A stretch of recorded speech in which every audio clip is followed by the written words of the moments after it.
Halo teman-teman, pada video kali ini kita mau lanjutin ya. Jadi di chart section ini kita itu mau bikin supaya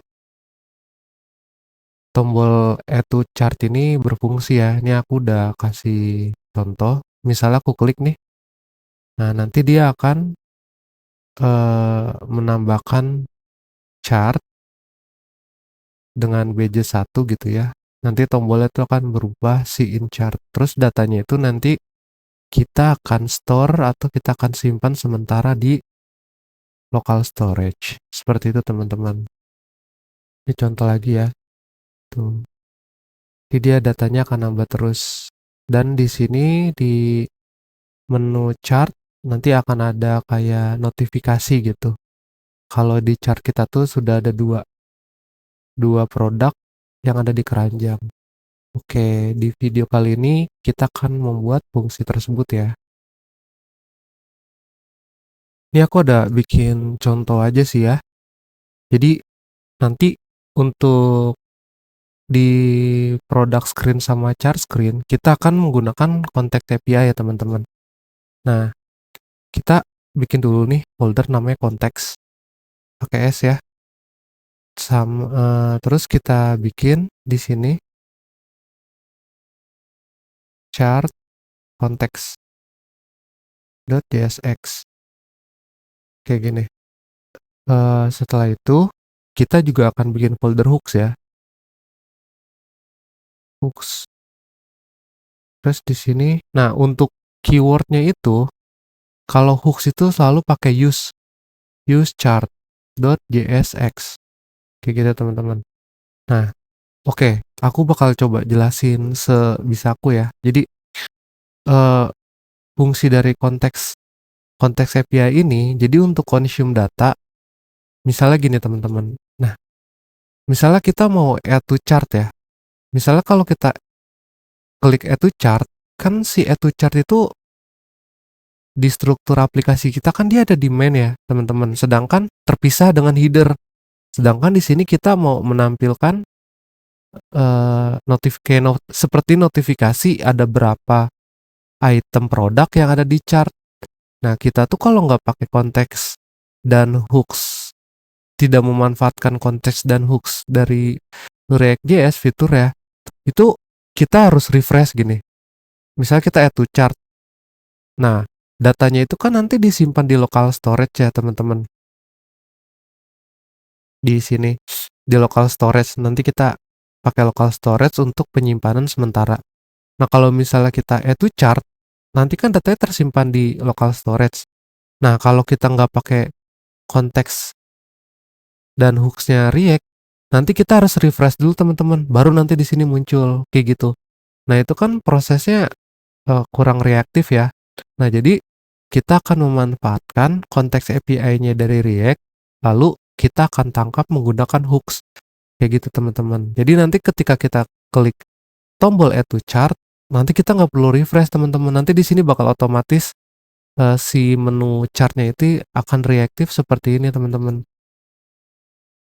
Tuh, nanti dia akan ada tombol, akan ada notifikasi satu. Nanti kalau kita add produk yang lain, misalnya kita add to chart, kita nggak perlu refresh halamannya. Nanti di sini jadi berubah jadi dua.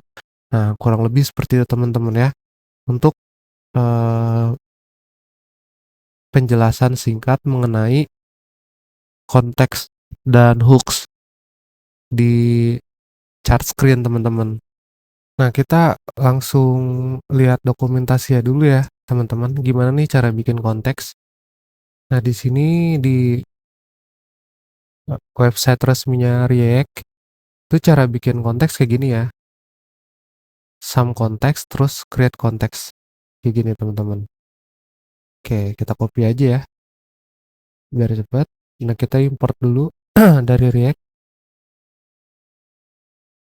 Import,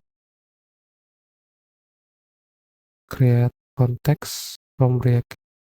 Kayak gitu. Ini kita kosongin dulu. Kita tulis namanya chart konteks.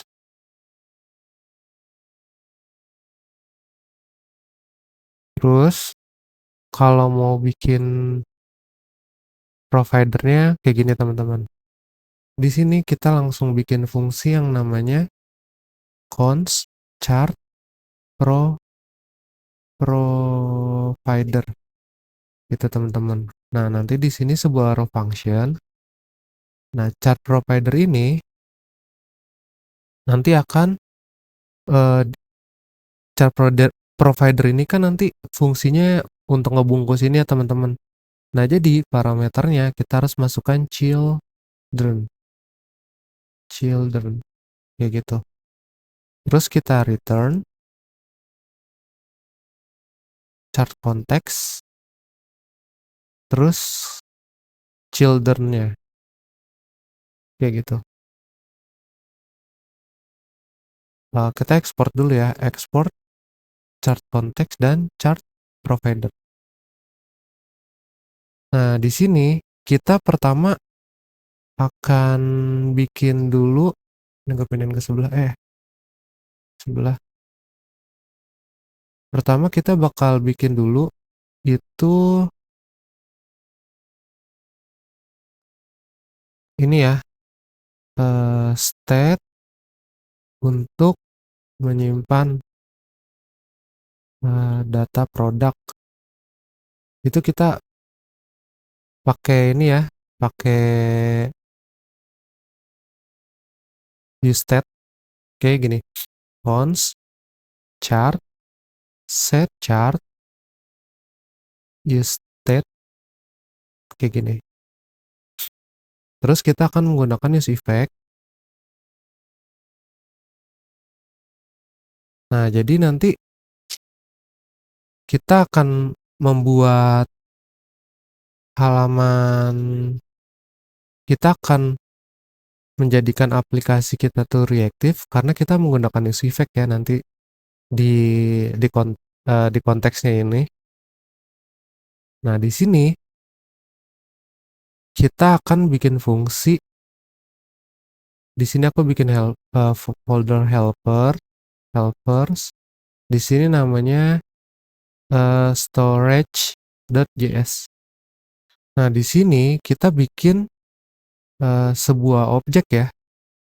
Export const chart storage. Jadi di sini nanti objek-objek local storage lah kayak gitu. Nah, pertama kita bikin fungsi save ya. Jadi save ini nanti menerima data itu local storage dot set item. Nah, di sini kan variabel storage ya, lokal.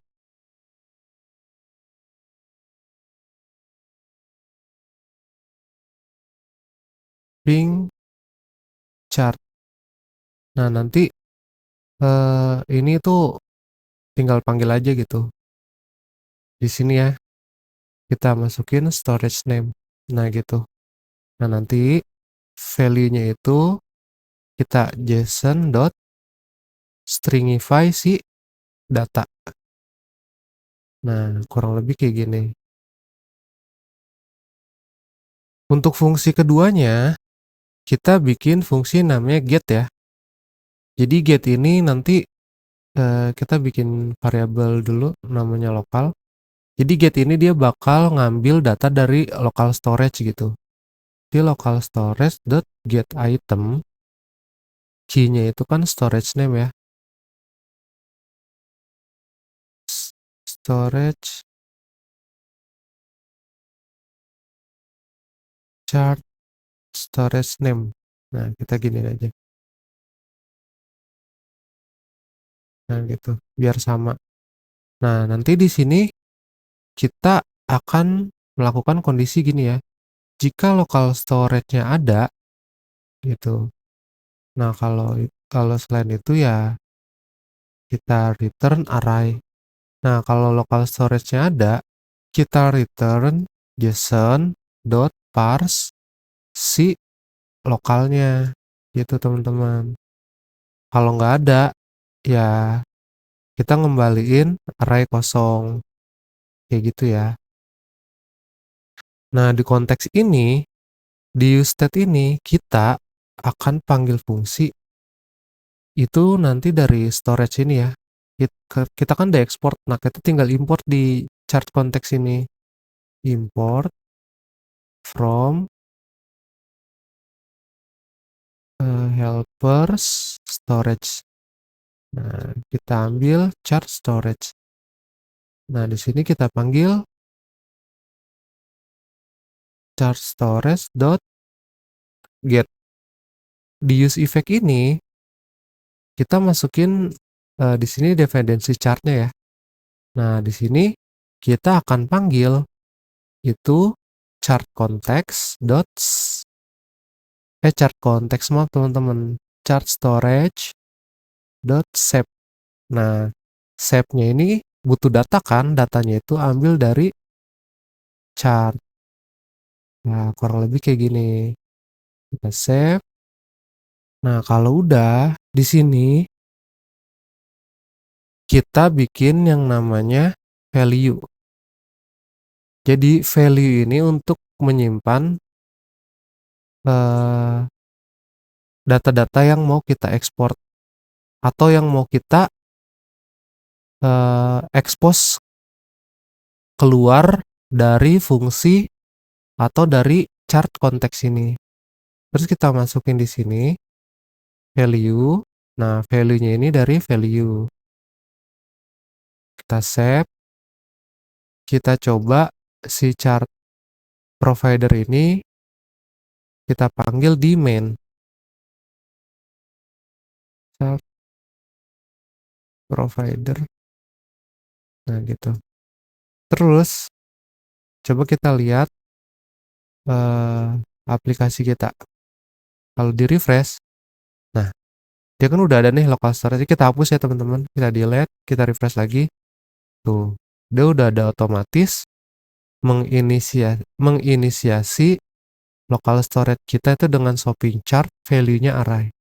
Nah, itu fungsinya dijalankan di chart konteks kita ya. Di passing kayak gini. Kurang lebih seperti itu teman-teman. Oke, next kita akan bikin hooks dulu ya. Jadi fungsinya itu nanti kita akan menggunakan konteks ini, terus kita akan menggunakan hooks. Hooks itu jadi kita akan ngambil berdasarkan konteks yang mana. Oke, kita bikin ya. Export cons use chart.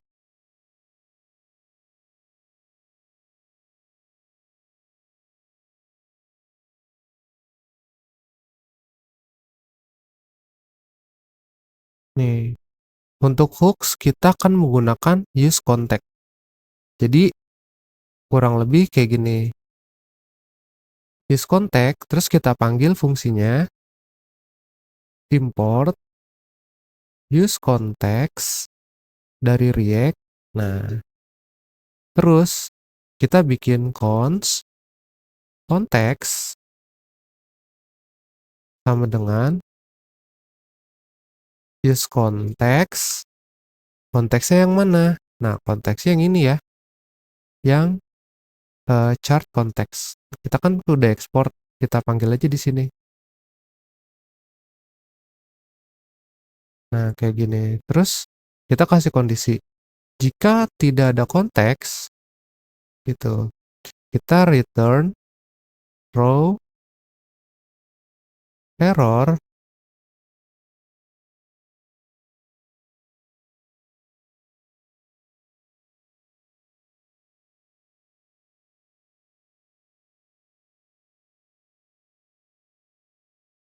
Bisa pakai return. Chart konteks. Terus kita return si konteksnya. Kayak gitu. Oke. Use chart ini kita bisa mengakses value-value yang ada di chart provider. Kita bisa konsolok si chart-nya ini menggunakan fungsi useChart. Nah, dia di header. Kita panggil gini caranya. Kita import dulu, import from use from hooks, terus kita ambil useChart, terus di sini kita useChart. Nah, kita cons. Nah, dia di destructure ya, jadi dibongkar dari useChart. Terus karena dia sebuah fungsi harus kita invoke. Nah, di sini kan value-nya kita itu di konteks itu kan baru masukin value chart ya. Nah, kita bisa akses teman-teman dari useChart ini. Aku coba konsol log ya. Log chart. Nah, kita save. Lalu kita lihat di browser. Tuh, berhasil kan teman-teman? Dia ada di header JSX baris ke-8. Nah, di sini. Nah, jadi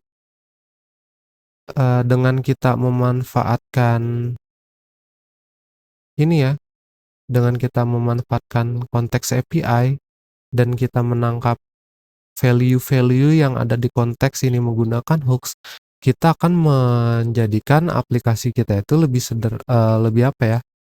Lebih mudah untuk mengakses sebuah data dan bisa jadi lebih reaktif. Terima kasih teman-teman. Nanti setelah video ini kita langsung akan melanjutkan di sesi bagian kedua ya untuk melakukan proses add to chart dan menampilkan di header.